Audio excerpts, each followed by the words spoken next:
Heldu da berriz ere azaroan 25. Eta horrekin batera indarkeria matxistaren aurka kalera ateratzekoa, enegarrenez. Gaurkoan, iazko azaroaren 25-etik gaur arte eraildako 6 emakumeak gogoratzen hasi nahi dugu irakurketa hau. Indarkeria matxistaren aurpegi lazgarrienaren eta bortitzenaren biktimak izan diren horiek ekarri nahi ditugu gogora. Euskal Herriko mugimendu feministatik maitasun osoz gogoratzen zaituztegu, eta ez zaituztegu bakarrik utziko.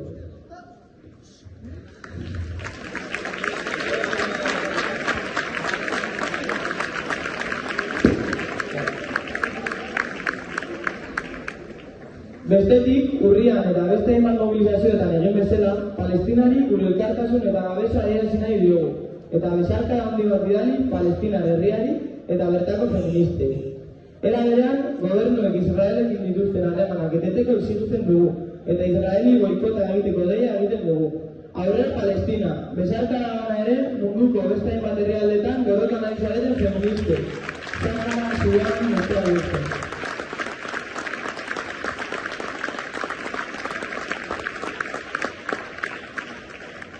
Indarkeria matxista ordea beste 11 formetan ikus dezakegu gure egunerokotasunean. Eta aurtengoan hori sostengatzen dituzten egiturak, konplizitate sareak eta nahialdiak salatzea aterako gara kalera.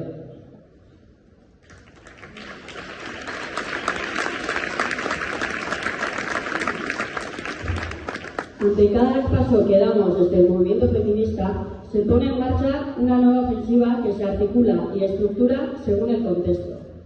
Hoy en día nos encontramos en plena ofensiva tanto por la derecha como por los sectores reaccionarios de la izquierda. Los discursos de odio y antifeministas se están transmitiendo con impunidad en las redes, en los medios de comunicación y en las calles. Mensajes antifeministas, mensajes transfóbicos, mensajes racistas. Es más, en los últimos tiempos, incluso cuando hemos salido a denunciar públicamente agresiones en diferentes lugares de Euskal Herria, hemos sido boicoteadas y menospreciadas, deslegitimando nuestras reivindicaciones y acciones.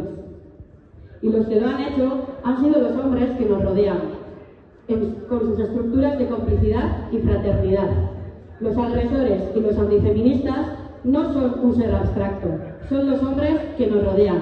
Sois los hombres que nos rodeáis.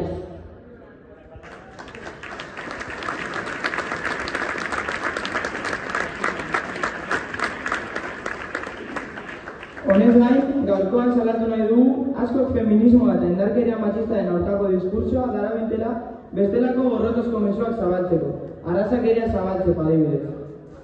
Mugimendu feministaren borroka antirrazista izan behar dela argi dugu, eta arrazakeria zabaldu nahi dutenen aurrean ere antolatuta egongo garela adierazi nahi dugu. Eta era berean, sistema razista eta kolonialista betikotzen dituzten egiturak salatzen jarraituko dugu. Tartean, berau sostengatzen dituzten legeak deuseztatzeko eskatzen ere, atzerritartasun legeak kasu.